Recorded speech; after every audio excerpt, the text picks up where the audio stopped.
sick and heart and lonely, deep in dark despair, thinking one thought only, where is she, tell me where, and if she says to you, she don't love me, just give her my message, tell her of my plea, and I know, well, if she had me back again, well, I would never make her sad. I've got a heart full of soul.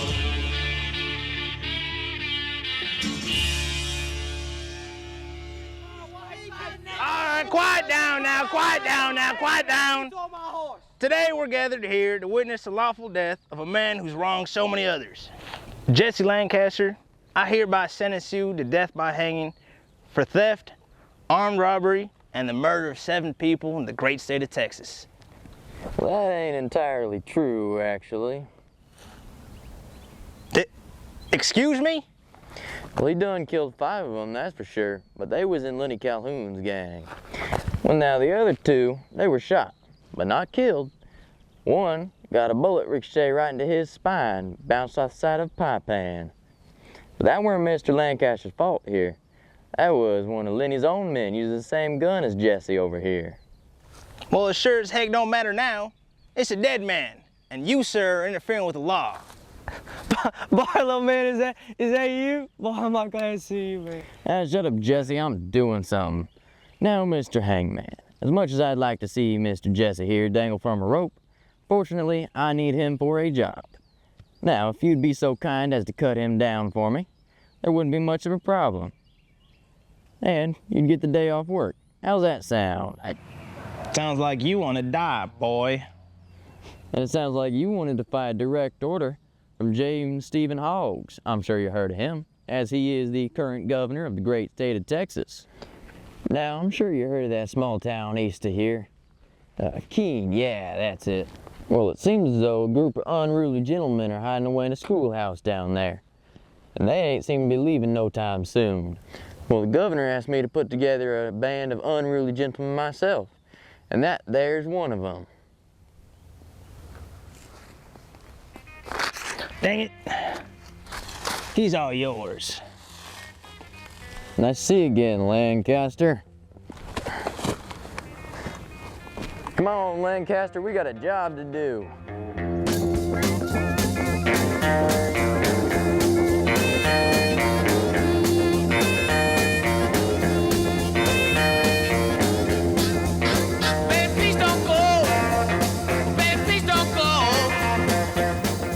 Well, I think it's about time I introduce you to the rest of our crew.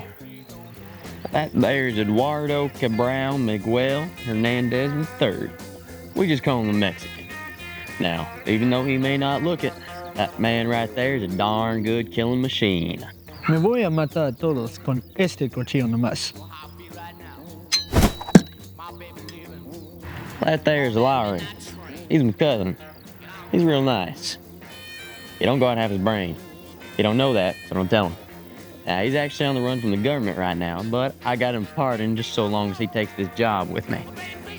Well, obviously there's me and you and, oh yeah, and Hangman. Hangman too. Ain't that the guy that tried to hang me a couple hours ago? Yeah, he's pretty chill. Well, guess that's everybody. Guess I should explain the actual job now. Come on, let's go inside. Alrighty, so here's the deal. There's an outlaw by the name of Callum John, holed up in a town east of here, Keene, Texas. We're trying to get him and his gang out of that town with as little casualties as we can. We ain't wanting none on our part or on that of the townsfolk. So, what we're gonna do, we're gonna have to offer him a deal, one with a large price tag, and hopefully, they'll take it. Is he no? He's right. And if they don't?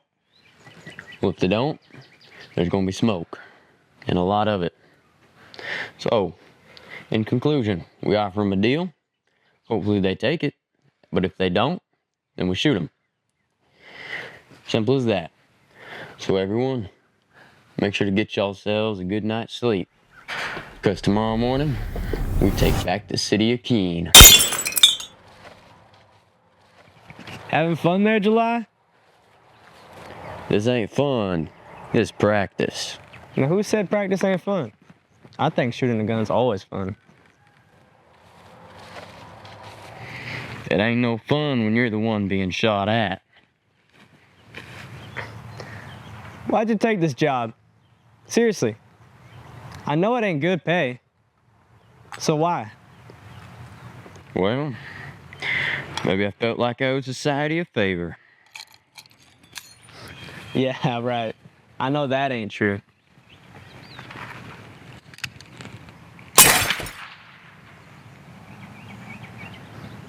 Well, back when I was running with them Hardoli boys, we decided to make our way up to a little small New Mexican town. Now, little did we know, Callum John was also holed up there. Well, what happened? Well, one of Callum's men started a fight with one of ours. Might have been over a lady or something. Well, when he found out, came in the night, killed them all. Don, Skevy, Hardoli boys, all of them. Worst thing John Callum did that night was leave me alive.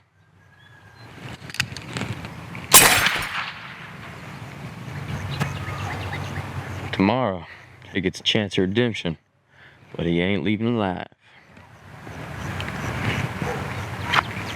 Get some rest. Leave at sunrise.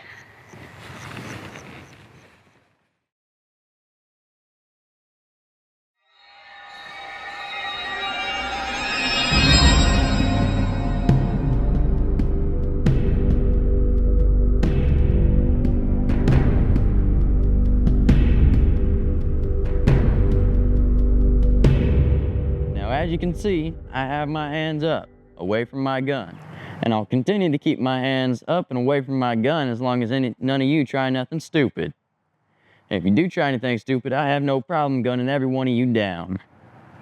Alrighty then, let's talk business. I was sent by the governor to talk to Callum John. What I know and from what I can infer, he's most likely holed up in that schoolhouse right here as we speak. So if you gentlemen would be so kind as to step out of the way, we wouldn't have no problem. Callum John isn't taking any meetings right now. Oh, and who might you be? My name is Yaroslav. Well, Yaroslav. Now, if I'm not mistaken, and forgive me if I am, it's a Russian name, ain't it?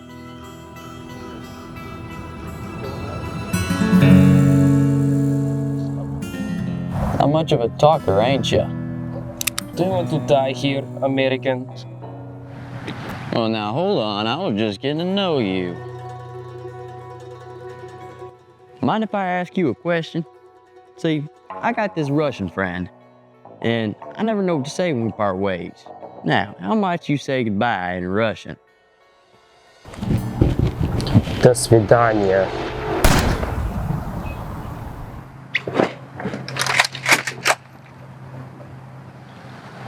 Do Svidania. Hold your fire! Hold your fire! Mr. Callum wants to see you. See, now that weren't so hard, why was it?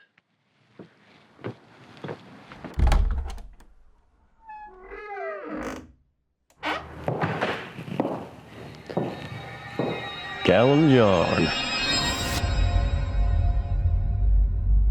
That's my name, ain't it?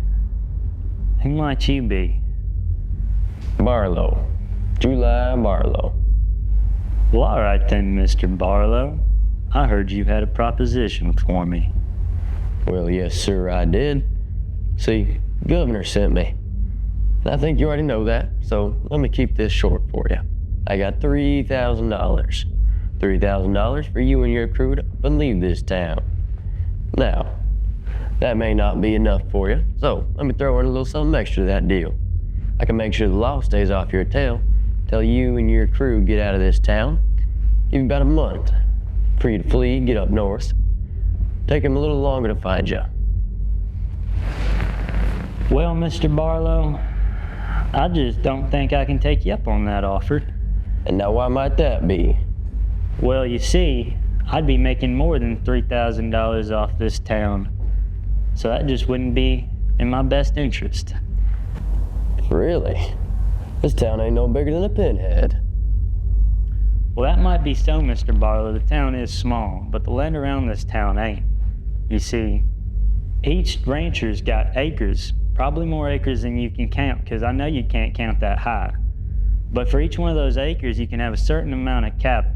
And when those ranchers take those cattle to Fort Worth stockyards, they get paid. And for each head of cattle that rancher gets paid, I get a percentage of it. So within just a few months, I'd be making a lot more than $3,000. And that's why I can't just take you up on your offer. You know what you guys are? You're like a herd of damn pigs. See, pigs, they're a lot different from any other animal.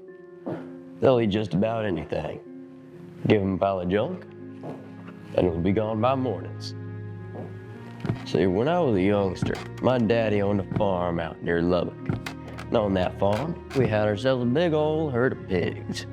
Now, at the end of each day, what we do with them pigs is take all them leftovers from my mama's table, throw them out there in a big pile for them pigs.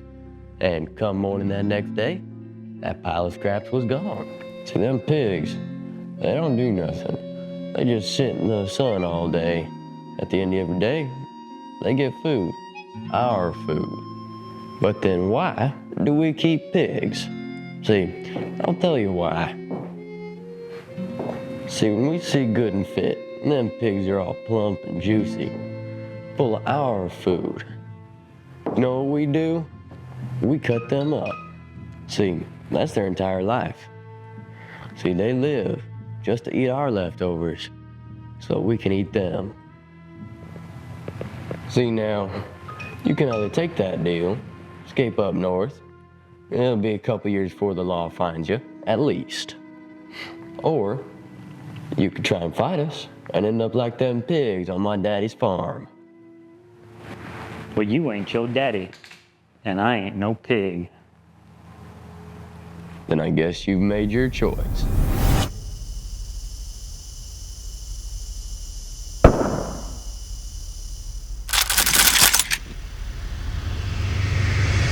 Everybody get down!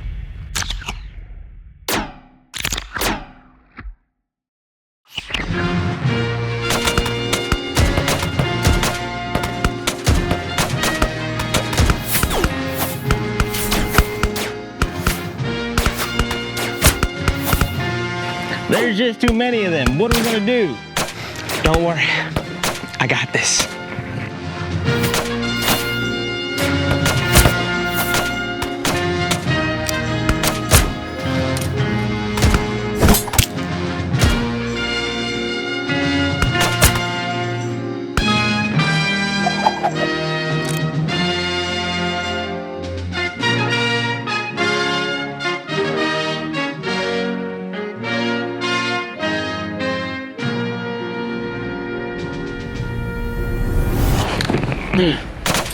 You're dead, July Barlow. Not if I kill you first.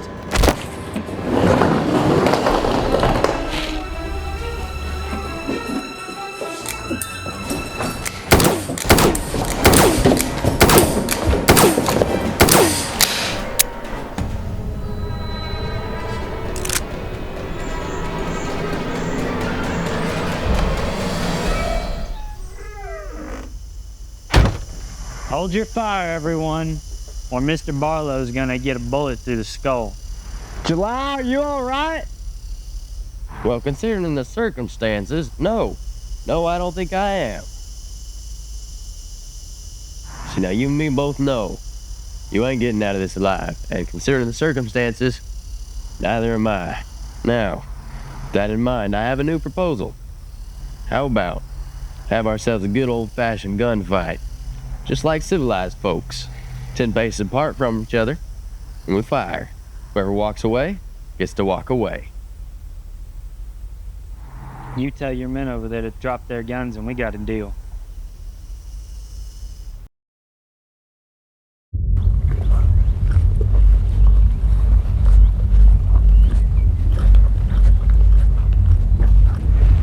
taking me all the way out here? A little bit far from town, don't you think? Because I want you to die in the same fields you wanted to protect.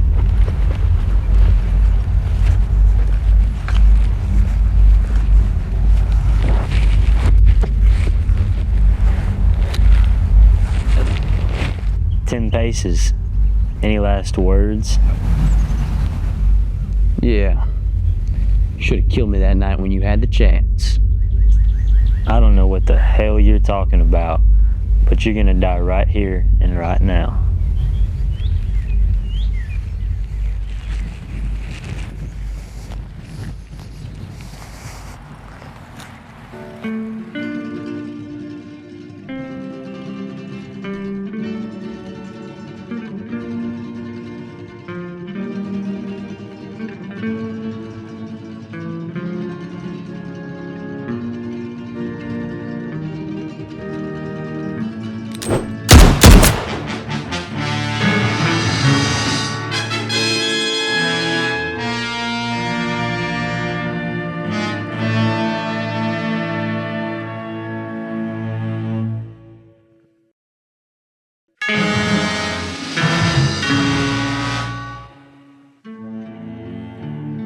Jesse! Jesse, what happened? Callum shot you instead of me, didn't he?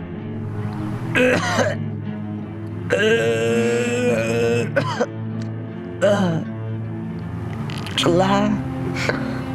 Jesse, trying to say something? Come on, spit it out, boy. Did anyone bring food? Because I made sure to bring a pipe pan. Get on up, you crazy son of a gun. Hey, who knew a pipe pan would have once saved my life? Tree's still waiting on you, boy. He's joking, right?